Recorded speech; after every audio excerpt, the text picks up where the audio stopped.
I'm Andy Rogo, and you are watching Spotlight on the Arts. On today's show, we will be interviewing someone I have worked with in the past, and I'm sure many of you know her. But before that, let me introduce our panel for today. Dan Clancy is an award-winning playwright who I've had the pleasure of working with several times.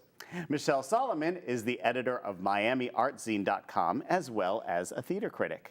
And Marjorie Lowe is an acclaimed actress who works all over the country, but we like it best when she works right here in South Florida. Our guest today is someone who has been bringing outstanding productions to South Florida with the West Boca Theatre Company. Please welcome Myrna Loman. Myrna, we're so happy to have you here today. I'm so happy to be here.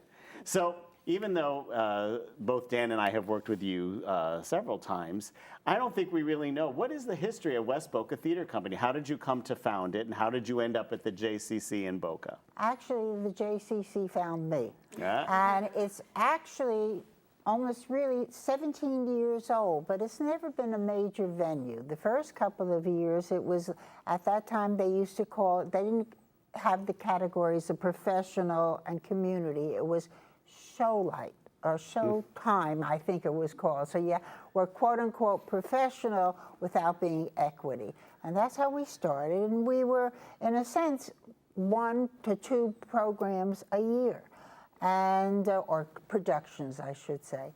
And it worked out very well, and it has evolved, and we've tried different things. And in the last few years, a lot of our concentration and focus has changed.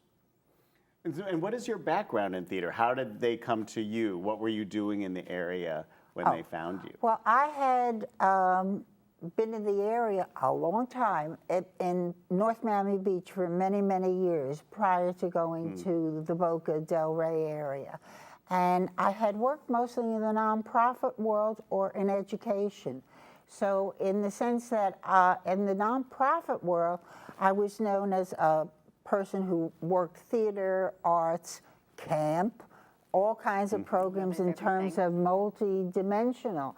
And so when they created the Boca JCC, actually the Levis Jewish Community Center in South Florida, in Boca, the new director came to me and asked if I wanted to do special projects, because I had just moved to South Palm Beach County.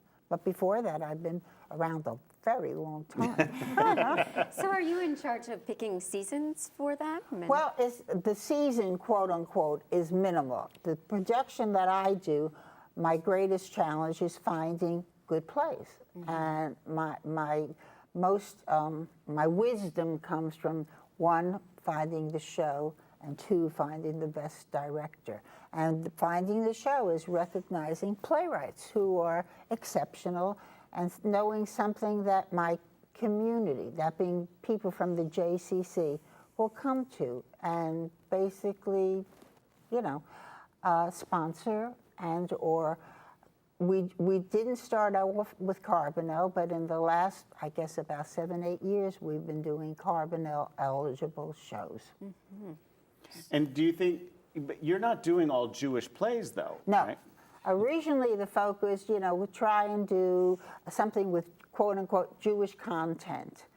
And that's what we did. So like the first couple of shows were the old war horses, so we were doing Neil Simon or something like that.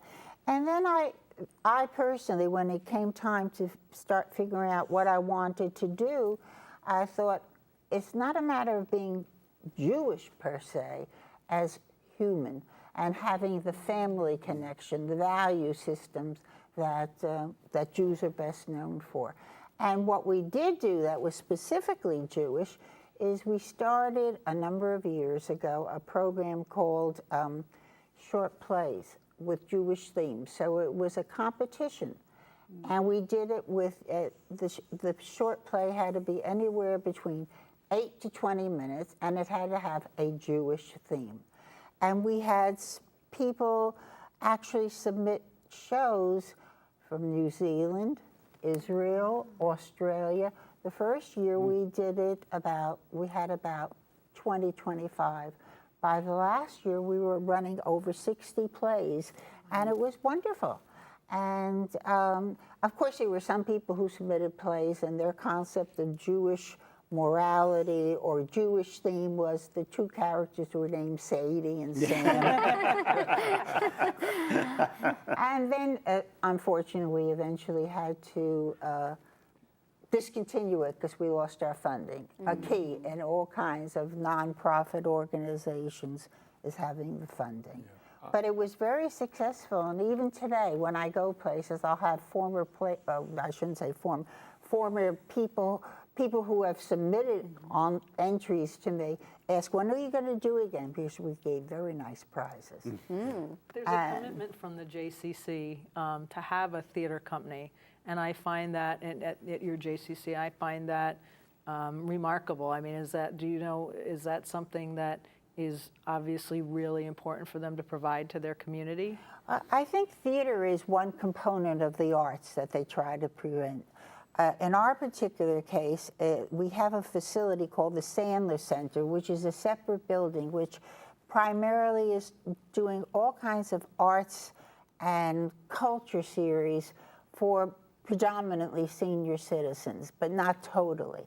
And so you have theater, and you have book clubs, and you have film, and that's what I'm doing there now. In addition to the club, or in addition to the theater, I do films on a regular basis. And you speak, don't you? Don't you do like almost I know you. A lecture series with Oh the films. yeah, well I don't do the lecture series there, but I do lectures all throughout the community and the county, and I do films for nonprofit organizations like Brandeis or communities and facilities. So I'm around a lot. Now, I saw that you worked in film, and I was fascinated with that. Foreign film, women's studies, Actually, yes. social issues. When I first started, I was doing only foreign films, and now, because I've been doing the film series at the J about 15 years, and I originally started with only foreign films, and then it eventually, and mostly, quote, Jewish-oriented. And then it evolved until now I show a lot of independent movies that people will say, where did you find this? It wasn't in the movies, and mostly American independent films, small films, quote unquote. Where do you find them? Where do you come up with the material? I watch a lot of movies. I either rent them or I, what do you call it again? I watch Xfinity, and then it's a matter. Sometimes I get it as simple as showing one film for myself so that I can audit it in a sense, and then I watch the coming attractions. And if something in the coming attractions looks interesting, I do that. I see a lot of duds, but at the same time I see good films. Myrna, it's amazing. You're an artistic director. You're a producer. You're a lecturer. You're a member of the Carbonell nominee committee. You, in the past, did teaching for adults and children in theater. When did you realize in your life that you were going to have a life in the theater? Well, I realized it fairly early. However, my parents did not like to recognize it. I'm a child of the 50s. So as a child of the 50s, it wasn't something that parents dreamed of. My mother would say, oh my God, she's going to become a beatnik in New York City, blah, blah, blah, and so forth and so on. But it was something that I had an affinity to immediately. And we all typically got married very early.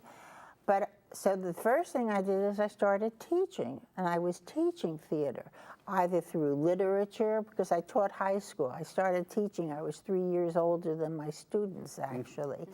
And it was interesting because what I would do is teach it from a literary viewpoint, and then I started teaching drama classes, etc. And it evolved. And then one year somebody came to me and asked me if I would like to teach drama in a camp. an overnight camp. And I went, how bad could it be? Don't ask. It's like put on a production of Oklahoma with 120 children, and you have 1 week to rehearse and get it done. Yeah, lots of people in Kansas City. Big production numbers, and but it was quite an experience. And so I've worked with children and seniors and adults, and so when I started teaching, I went from theater into film, and I've always been somewhat of a, well, not really an activist. It wasn't acceptable to be, quote unquote, an activist, but very much female oriented. I mean, my claim to fame is I was one of the first original members of the now, what was it called? It was the National Convention that was held in Miami Beach. I didn't stay with, I think I got pregnant and ended up dropping out. But I've always been involved with women's organizations, Jewish organizations, and so forth and so on. So in regard to the women's organizations, I want to ask about that. In the film work, have you noticed that the films that you bring in for your lectures have depicted the social situations of women, and has it evolved in They're the there, films? and it's a matter of finding them and showing them. So I just recently gave a lecture at a senior summer school, what do you call them, like an elder hostel class in a local facility for an organization. And the subject was women and how we have impacted the 20th and 21st centuries, specifically in relationship to the leaders of the revolutions. We've been instrumental in promoting various quote-unquote revolutions or movements.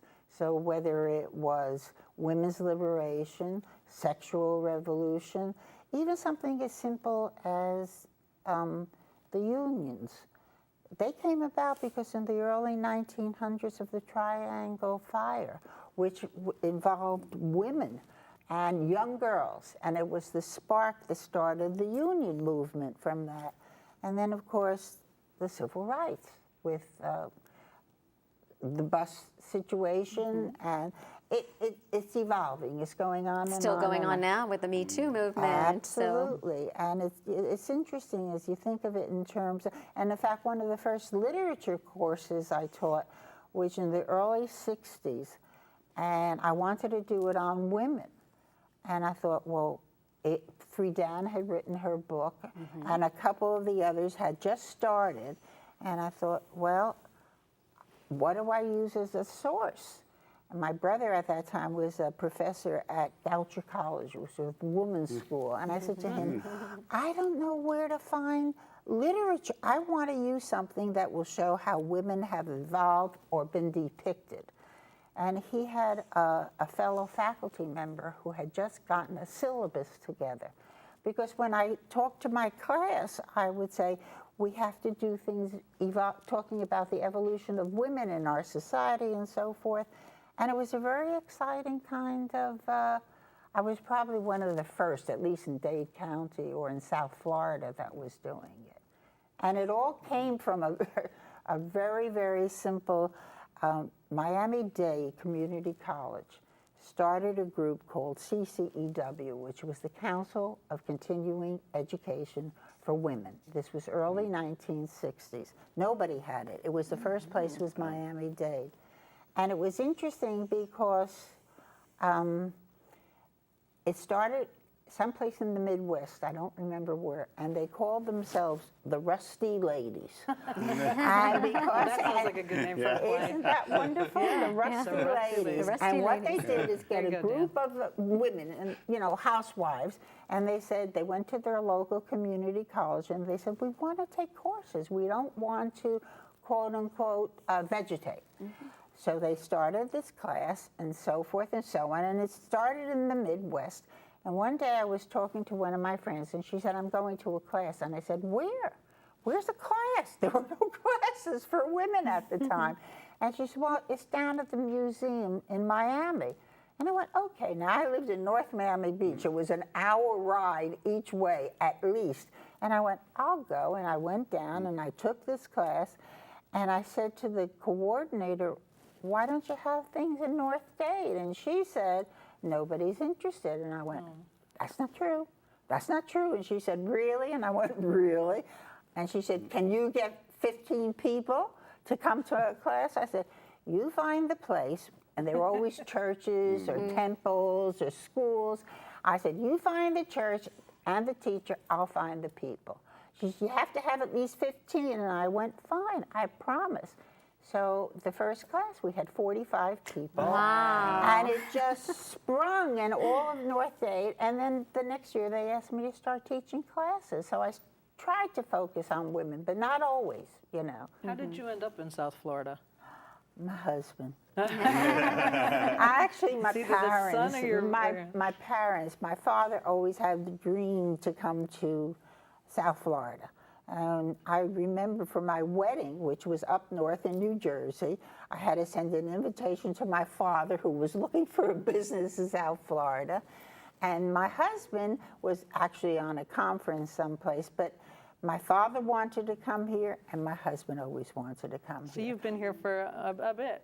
A You're Floridian. long You're time. really a Floridian. Well, I'm not really a Floridian. Nobody's quote unquote. Really a Floridian. One of my 2 children are Floridians, and he's 56. Oh my goodness. So I've been here a long time. And you're on the Carbonell nominating committee, so you have to see a lot of shows. Oh, yeah, for I people, love I it. mean, I think people that watch our show know about the Carbonells, but for those that don't, how many shows do you have to do Well, you I'm see? a panelist. Okay, so you're a panelist. I don't have to see everything, which also means I don't have to travel all 3 counties because the judges go all 3 Right. counties. There was a time I could have and would have done it.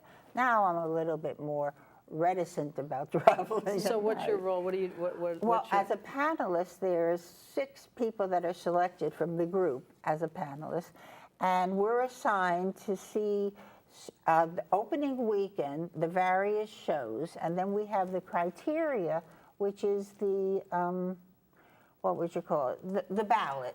The And- nominating.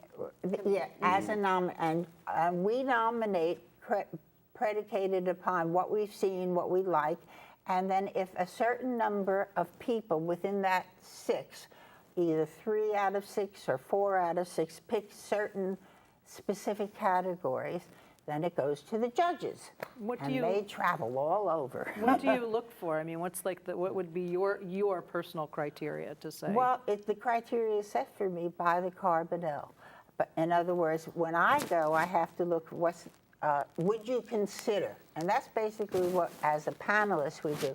Would you consider this being best production? And then it goes into the subcategories, which is director, total production, director, actor, actress, supporting, leading, and then all those various but you have to make a categories. personal. You have to I'm make a making a judgment. personal judgment. And At so first, what is it? it was a little, I wouldn't say it was difficult, but it was like recognizing, suddenly putting down my opinion was more difficult than I thought. And I guess the real people who have the most difficult task are the judges, who see everything. The panelists are more or less divided into geographic areas. So I'm typically assigned things from the north end, from middle of Broward up to Palm Beach, to Myrna, Jupiter. Sorry.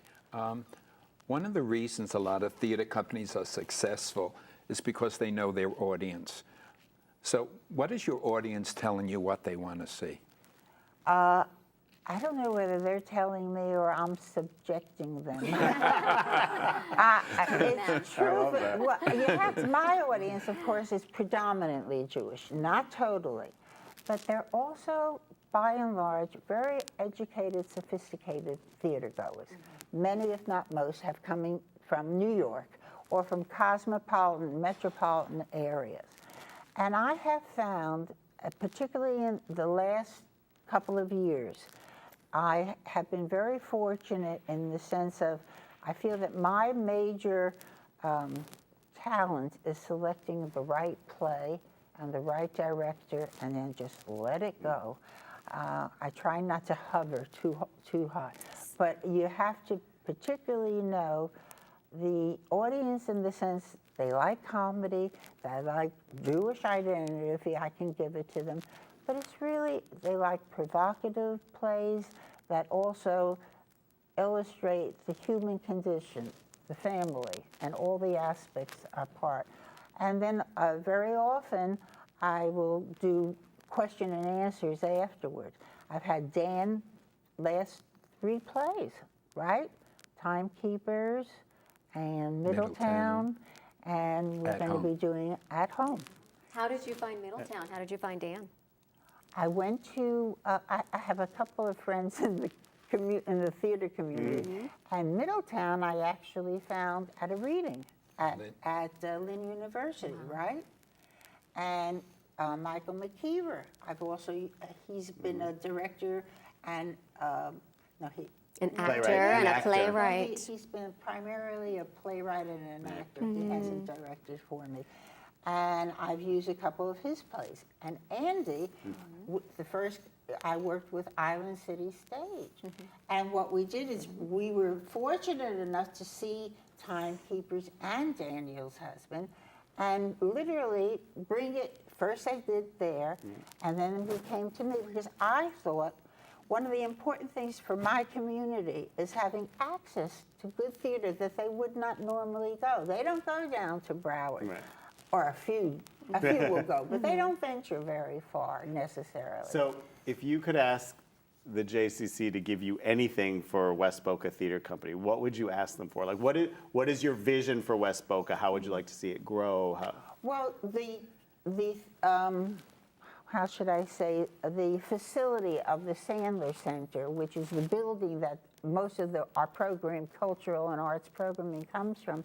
In addition to, it started with just my theater, which was West Boca Theater, and it evolved into, quote, professional theater. And now we have another theater that is working with us. It started as community, and now it's evolved into regular productions of what I call the war horses, the standards, and that's called the Chicken Coop Theater. So they now have pretty much a full theater program. If I had my way, I'd like to do more than 1 production a year. I've really never done a major musical. Too expensive, and we always have, the budget is always a major factor. So, but I've been fortunate enough. And then, of course, that playwriting competition was very, how should I put it? It was not only very effective, it was very rewarding for the community and the amount of people that got involved, the committee people and so forth. Is there a chance that might come back? I mean, you have well, to have... unless the gentleman comes from the dead, or we can find somebody, You just find somebody leaves you a wallet. somebody who wants Anybody to out there? fund it, because it really comes down, so much of the theater comes down to funding. It's always, what are we going to, particularly in nonprofits, okay? And we're not primarily a theater venue. We are a multi-dimensional venue that does all kinds of projects, as I said, whether it's theater, music, concerts, film, book clubs. It's really multidimensional. And I think most people don't understand the mechanics of fundraising sometimes. So can you go out and raise your own money, or does everything have to go through the JCC? Well, basically, I can, if I'm fortunate enough to find some money that they will dedicate to my program, I can. I'm not a very good fundraiser. I'm really not. But that is the key. You have to be fortunate enough to have people who are interested and willing to sponsor. And then there's such hierarchy because, it's a major organization. And anybody can attend the music series or the lectures, or is it just... Anybody can attend. And the fees are so nominal. It's really wonderful. And one of the first, quote, Jewish plays we did was a show that, in fact, they highlighted on when Iris was doing this, and it was called Women's Minion. And the first time we did it, we did 9 performances. And somebody said to me, if you went for Carbonell, you have to do 12. I said, I know, but the facility couldn't give me any more than 9 spots on the calendar.